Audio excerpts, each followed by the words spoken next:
Hello again. I hope you all are doing well. In this video, we'll discuss first my report card for 15 July to 15th August, and second, how to support someone dealing with depression. Have you ever given up in your life? I suppose all of us had given up at some other point.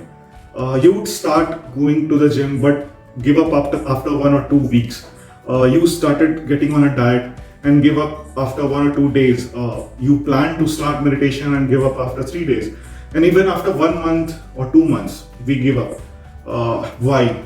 Yeah, we have our own reasons, troubles, and excuses for giving up. Many times we don't see results or even see the results going in the opposite directions. We get frustrated. We wonder either we have chosen the wrong method or we won't be able to see the results at all. What makes us upset? So, is it really your planning or the inability of waking up early or keeping yourself away from your favorite pastry? I would like to differ from you. Our frustration comes from illogical expectation actually.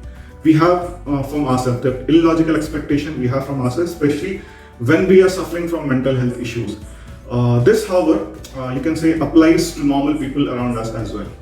When we start our journey, we believe we could be doing exercise daily, eating clean every time we have planned, and so on. Chalo, some of us are still considerable, like me, and plan for doable goals like 18-20 days workout in a month, no junk for 4 to 5 days a week, and so on. Still, if we are not able to complete that reasonable goals, we feel upset, right? Now, should I give up? Let me see my report card for 15 July to 15 August. These were my goals, and these are the number of days I have selected for myself that goals, and how many I have achieved. You can see workouts, 18 days was the goal, and 70 days I have achieved. No junk days where 18 days and 16 days I have achieved. Meditation 18 days, 5 days, and the rest are there. So you can see that I have not completed any of the goals except one, that is read a book, read a half book. And for some of the goals like meditation and prayer, I'm not even close to the finish line. Then what should I do? Have I lost the 6 months transformation challenge? Chalo, I'll add one more piece of data to take you for you to take a call.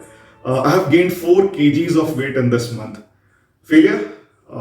Put your take in the comment section below. Tell us if I'm a failure or should I still go on. So let me show you one more perspective. Before the challenge started, I was not able to exercise for more than 10 days in a month and was binging almost every day. So the number 17 is a win or loss for me. You tell. Same thing goes with the food. The point is, when you start on a transformation journey, do not expect, I repeat, do not expect yourself to be disciplined every single day and follow the plan ideally. I would rather suggest you to compare yourself from the last you and see if you have improved or not. And when it comes to weight, I'm not at all troubled by it, by knowing the fact that I also have muscles, bones, and water weight that contributes to my weight. So I'm more focused on the body fat percentage and fitness parameters like strength, flexibility, and stamina. So although slow, but I'm walking towards my goal. Now let's come to the second part of the video, how to support someone dealing with depression. I'll explain it by things to do and not to do with a depression patient. Before jumping on the points, I would recommend you to understand the difference between a negative or an unwilling person and a person dealing with depression. I admit there is a very thin line between them, but if you have put a little effort to understand them, you would come to know that who is who. When you feel that a person has started behaving in a different manner, or their sleep and food patterns have changed, or he or she started getting hopeless or agitated, or you could see him or her struggling with people around them. And the most important thing, if you think the person's behavior and nature has changed over a short period of time, then the person may be dealing with a depression. In many cases, the patient won't show the changes to the others and keep it hidden. Even I have done the same for a long period of time. A negative person, or you can say pessimist, would always sound negative or crib about the problems. A depression patient would, in most cases, would not discuss the issue openly. So, in case if someone has confessed to you that he or she is struggling with a depression, or he or she is undergoing a therapy or a medication, please feel fortunate to able to support someone, and don't push them back or make fun of him or her. So let's jump on the 5 things I believe not to do with the person dealing with depression. First and the most important thing is make fun of him or her. Even though you would be making fun of a person as a friend or in a healthy manner, many times the patient is not positive enough to take that joke in the right way. The person may not react to you, but the statements made by you may aggravate the symptoms. Second would be not trusting the person. Many times you may feel that the person is cribbing or overreacting or trying to emotionally influence your thoughts by sharing their conditions. But most probably it would be not a truth. You try to remember the things about the person's attitude when he or she was healthy, and compare the same with the current one. You don't take back your trust and start taking things personally just because the person is behaving in a way you don't like.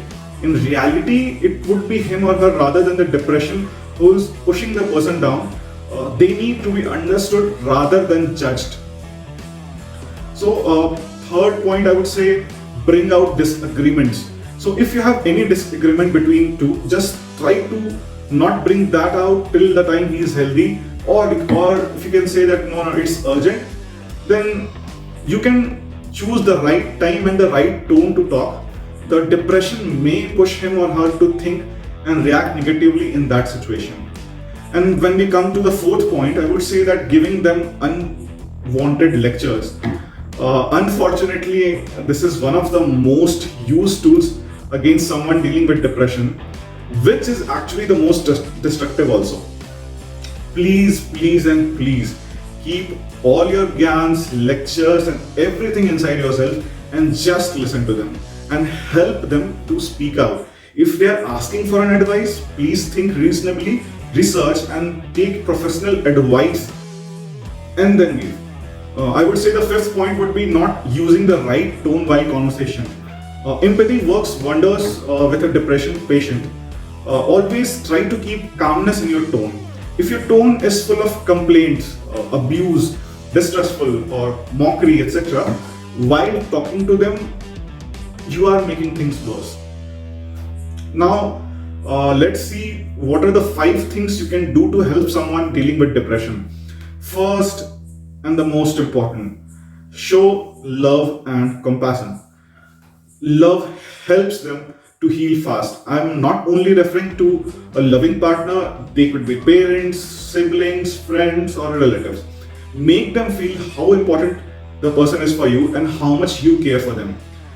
Second, I would say be with the person. Try to spend some time with the person, even if you have to stay silent for a while. The patients tend to stay alone, but just be there for them. Do not just rely on the text or expect them to call or visit them. Meet them in a person, if not video call them or call. It helps them to beat the loneliness within them.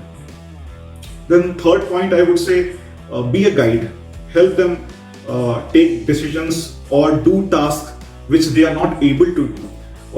But do not force your opinions or task on them, but encourage them doing the task with them. Fourth point, I would say it would be remind their strengths. Keep reminding them how strong they are and their qualities. Just for example, discuss a story about the patient's life in which he or she has achieved or excelled in something. It gives them a positive vibe within themselves and feel better about the condition. Then the fifth and not the least one is be a good listener and patient. So it is, you can say, one of the most important traits you need to carry while supporting someone. Yeah, just listen to them patiently and help them speak the things inside their brain. Most of them would be highly negative, but you have to understand that these thoughts will harm more if they stay inside. So please let us know if you are supporting someone dealing with depression and how you are doing so. Also ping me or put your suggestions in the comment section below. Please share, like and subscribe Fit Tradition for more updates.